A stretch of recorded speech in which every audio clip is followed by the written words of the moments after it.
Marvel மூவிஸ்லாம் நீங்க வந்து பார்த்தீங்கன்னா, நெறைய படங்கள்ல கதையோட்டம் அப்படிங்கிறது பக்காவா அமைஞ்சிருக்கும். Starting point, mid point, end point அப்படிங்கிறது எல்லாமே கரெக்ட்டா இருந்திருக்கும். அந்த கதையில வந்து பிளாட் ஹோல் மேக் பண்ணி தான் அந்த கதைய வந்து நகர்த்தணும் அப்படிங்கிற அவசியம் இருந்திருக்காது. பட் அதே மார்வல் படங்கள்ல ஒரு சில கதைகள் வந்து பார்த்தீங்கன்னா, பிளாட் ஹோல் போட்டா மட்டும் தான் 2 மணி நேரம் இழுக்க முடியும் அப்படிங்கிற அந்த காரணத்துக்காகவே பிளாட் ஹோல் ஒண்ணு கிரியேட் பண்ணி வச்சிருப்பாங்க. அந்த மாதிரி ஒரு சில படங்கள் நம்ம மார்வலுக்குள்ள இருக்கு. ஸோ அந்த வகையில இந்த பிளாட் ஹோல் கிரியேட் பண்ணணும் அப்படின்னு சொல்லிட்டு ஒரு கேரக்டர மிஸ்டேக் பண்ண வச்சு, அந்த மிஸ்டேக்னால நடக்கக்கூடிய அந்த ஈவெண்ட்ஸ அந்த நெக்ஸ்ட் 1 ஹார் படத்துல வந்து டிஸ்கஸ் பண்ணியிருப்பாங்க. அந்த மாதிரி என்னென்ன படங்கள், என்னென்ன கேரக்டர் என்னென்ன மிஸ்டேக் பண்ணியிருக்கு அப்படிங்கிறத மொத்தமா பார்ப்போம். ஆரம்பிக்கலாங்களா? இந்த வகையில நம்ம ஃபர்ஸ்ட் பார்க்க போறது தான் அயர்ன் மேன் 3 படத்துல நம்ம டோனி ஸ்டார்க் செஞ்ச சம்பவம். என் தானி தலைவர் Iron Man learn from his மிஸ்டேக்ஸ்டா. அவர் எப்படா தப்பு பண்ணுவார் அப்படின்னு நீங்க கேட்டீங்கன்னா, रुको जरा सबर करो.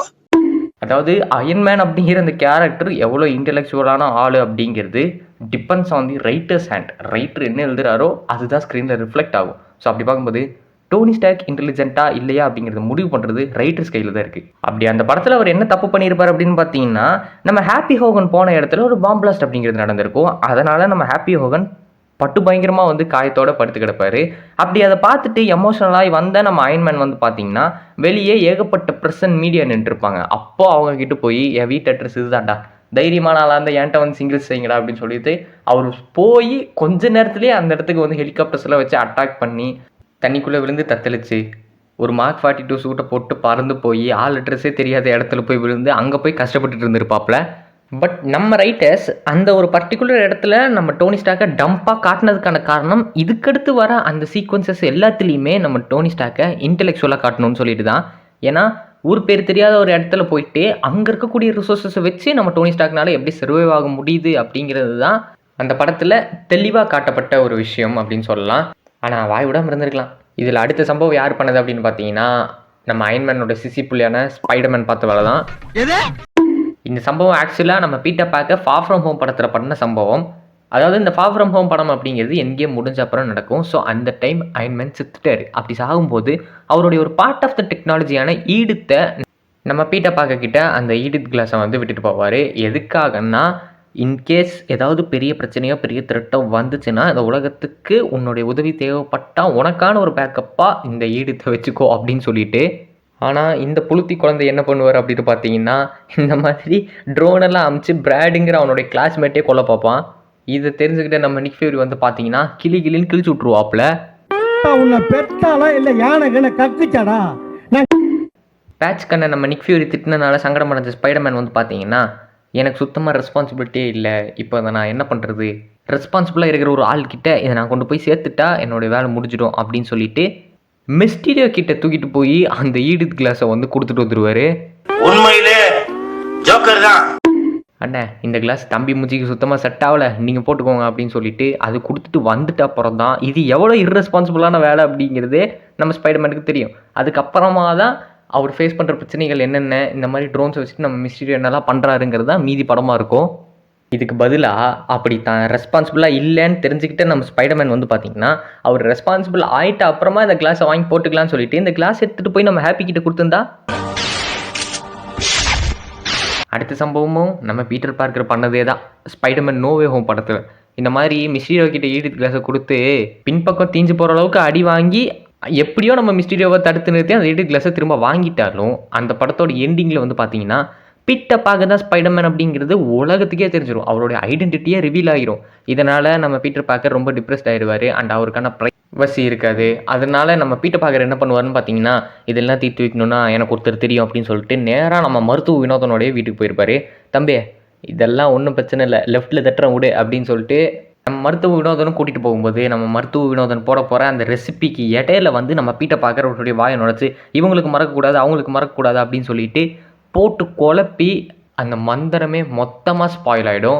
இதனால் பீட்டர் பார்க்கர் தான் ஸ்பைடர்மேன்னு தெரிஞ்சவங்க மல்டிவர்ஸ் லெவல்லேருந்து கிளம்பி இந்த யூனிவர்ஸ்க்கு வர ஆரம்பிச்சிருவாங்க. ஸோ இதனால தான் பீட்டர் பார்க்கர் அவருடைய ஆர்ட்மே விளந்திருப்பார். அண்ட் கடைசியில் பீட்டர் பார்க்கர் தான் ஸ்பைடர்மேன் அப்படின்னு மறக்க வைக்கிறதுக்கு ஒரு மந்திரத்தை வந்து போட்டிருப்பாங்க.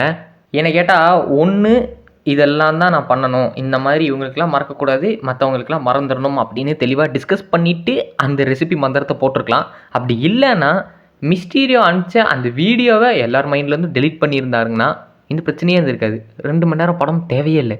ஆனால் அப்படி பண்ணியிருந்தா நம்ம டோபி மெகுரி ஆண்ட்ரூ கேர்ஃபீல்டி பார்த்துருக்க முடியாது. ஒரு வகையில் அது நல்லது தான். அடுத்து யார் பண்ண சம்பவம்னா நம்ம லோக்கி பண்ண சம்பவம் தான். இப்போ என்னதான் நம்ம லோக்கி காட் ஆஃப் மல்டிவர்ஸாக இருந்தாலுமே ஒரு காலத்தில் சுட்டி குழந்தையாக தான் இருந்தார் நம்ம லோக்கி.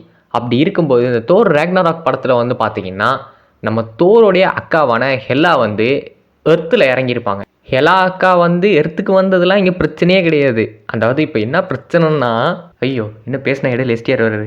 எர்த்தில் இறங்கின நம்ம ஹெலாவை அங்கே வச்சே ஏதாவது பண்ணியிருக்கலாம். அங்கே ஃபைட் பண்ணிவிட்டு நம்ம ஹெலாவை ஒரு டிஸ்டன்ஸாக தூக்கி போட்டு அதுக்கப்புறமா பைஃப்ராஸ்ட் ஓப்பன் பண்ணி எஸ்கேப் ஆகியிருக்கலாம். ஆனால் நம்ம லோக்கி என்ன பண்ணுவாப்லன்னா, ஹெலா இங்கே நிற்கும் போதே ஒரு ஆர்வத்தில் பைஃப்ராஸ்ட் ஓப்பன் பண்ண சொல்லிட்டு ட்ராவல் பண்ண ஆரம்பிச்சிருவாங்க. அந்த டைம் தான் ஹெலாவும் இந்த பைஃப்ராஸ்ட்டை பிடிச்சி அஸ்கார்டுக்கு போயிருப்பாங்க. நம்ம தோரன் லோக்கியை சக்கரில் தள்ளி விட்டுட்டு பைஃப்ராஸ்ட் இல்லாமல் நம்ம ஹெலா வந்து ஆஸ்கார்டுக்கு போகணும்னு நினச்சாலும் அதுக்கு பல வருஷங்கள் அப்படிங்கிறதாகும்.